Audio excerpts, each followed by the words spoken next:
Hi, my name is Teri. Welcome to my channel. Today we are going to conquer the big question, why are you with a narcissist?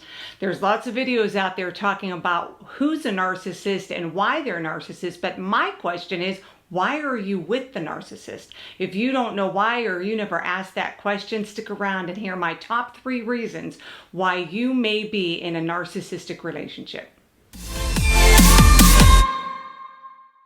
Okay, we're going to ease into this nice and easy. One of the first things that I have discovered with somebody who is drawn to a narcissistic relationship, or maybe there's a narcissist in your family, because let's be honest, sometimes you weren't drawn, but they're in your family and you're having a hard time disconnecting from the toxic pull the narcissist might have on you.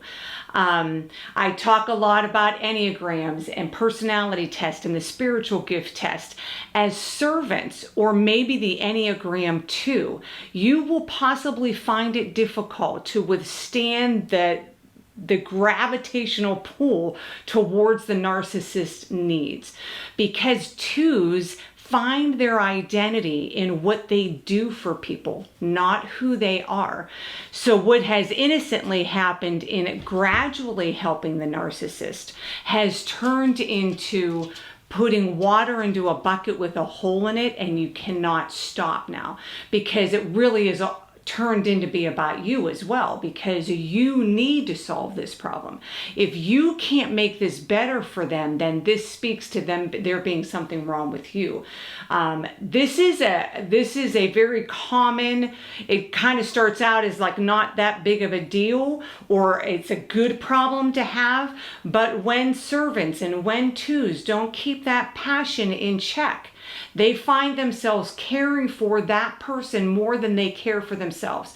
So they will pay for everything that they need. They will pay for their apartment to get fixed. They will pay for all the things that they need to get their life turned around, and it doesn't last. My advice to the person who is drawn to fix this need, to the person who has narcissistic behaviors, is that this has turned into something way bigger than you thought. You cannot solve this.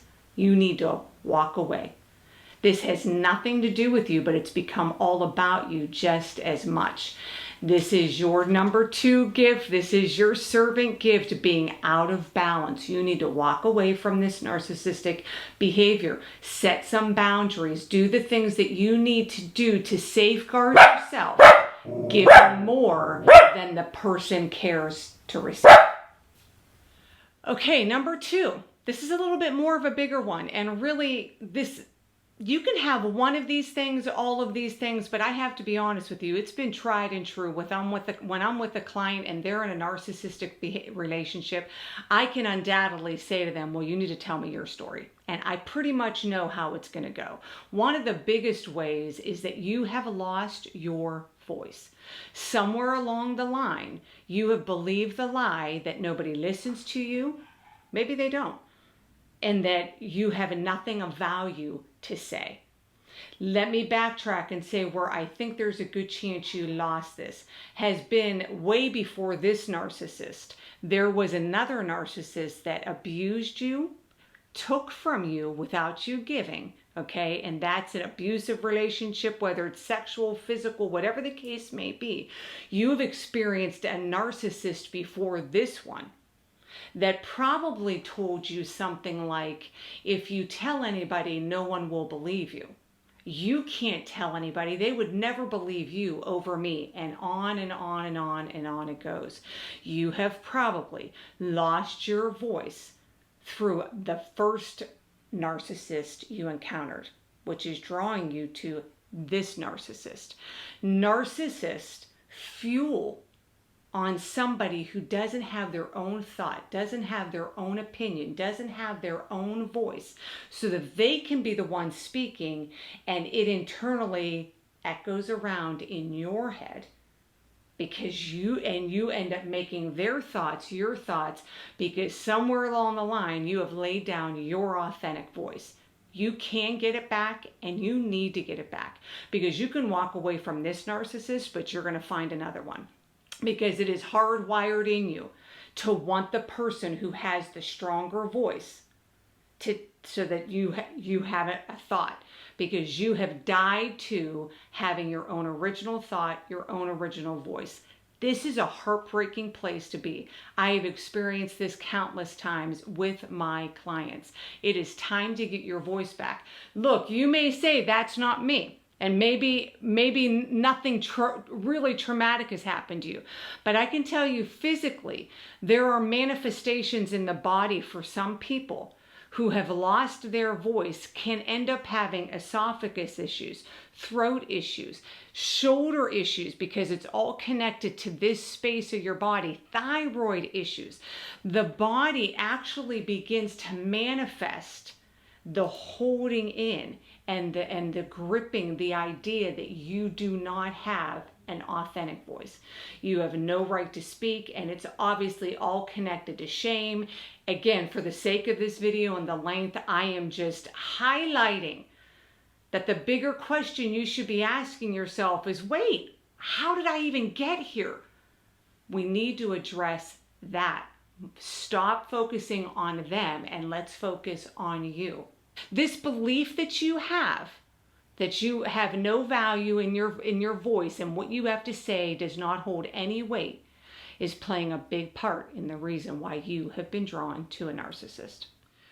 Reason number 3 really highlights and involves all of these points. These points, I'm separating them because I don't want you to zero in and say, oh, well, that one specifically isn't me, because I could have lumped some of this all together.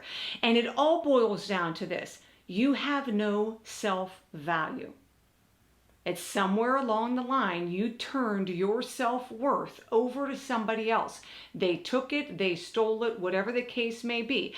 I don't care if it's a cluster of the mean girls at school. Somewhere along the line, you have been told the lie that you have no self-worth, you're not good enough. You bought into that lie, and it has conditioned you to believe this, okay? So really, the number one root is that your self-value is so low that you have tolerated abusive behaviors, either with this person for the first time, or you could probably look back and there's a string of narcissistic behaviors and abusive relationships that you have tolerated. The biggest thing that you need to change, the only thing that you need to change, is what you think about yourself. Your own self-value is determining what you tolerate. So it may not be just these 2 things I highlighted, but somewhere along the line, you need to talk with somebody, you need to sit with somebody, and you need to get to the root of why you do not think you are worthy. Because I am here today to tell you that you are worthy, you have value, and God has a plan and a purpose for your life. If you want a free consultation with me, I absolutely love to do what I call clarity calls. Go to my website. I'll have all my links in the description below. Let's set up a time. Let's get to the root of why you were drawn to the narcissist so that we can break this in you, break this off of you, and you can find a healthy, loving relationship. You can function as a healthy, loving person. If it's your parent, if it's your siblings, no matter who it is, you can increase your value, which will increase your peace, lower your anxiety, and permit you to find healthier relationships. Have a great day.